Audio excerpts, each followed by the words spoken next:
When it comes to fatalities on our street, commercial vehicles like cement trucks, big rigs, they've been involved in 7 of 27 pedestrian fatalities alone already this year.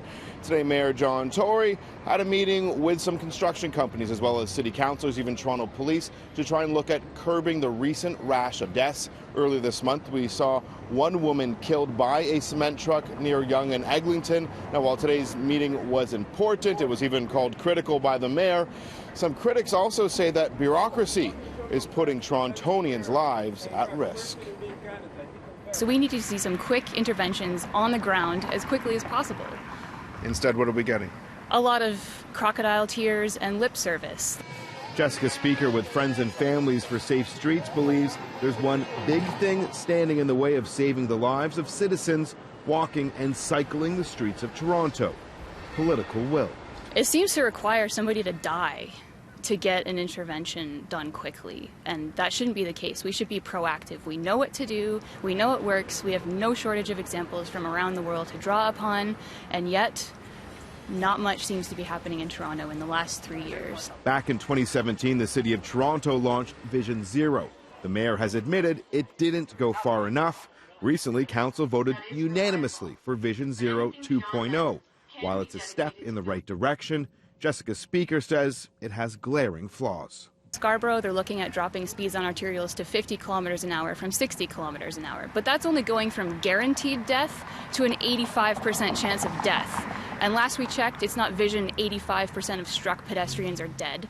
It's Vision Zero death. This week in Scarborough, a teenager was struck and killed by a vehicle on the very same street where a crosswalk was requested way back in 2014. It was taking too long before, and we're trying to make sure it happens much more quickly now, and that there is more liberal, if I can call it that, more liberal criteria to have these things installed in the interest of safety. Though Speaker adds that there's other quick steps that could be put in place, like bollards, planters, and reducing the size of vehicle lanes. She believes all could create a safer streetscape.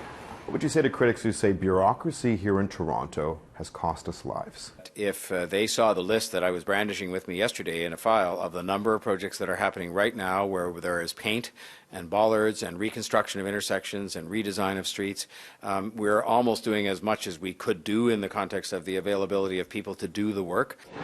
New York City has rolled out their own Vision Zero. In the short term, it's experienced much more success than Toronto's quest to have zero fatalities on our roads. They had a mayor who wholeheartedly believed in it and was willing to tolerate political blowback in order to save people's lives.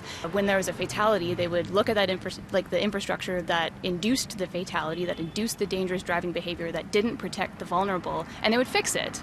Here, we wait for a death, we study it endlessly, we have suburban councillors who vote for more study, which delays it even longer, and then maybe in several years we'll get an intervention.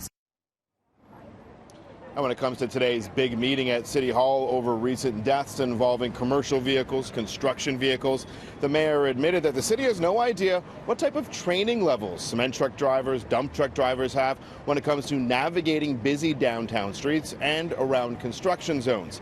The city has given companies 2 weeks to notify them of the current training they're providing for their drivers.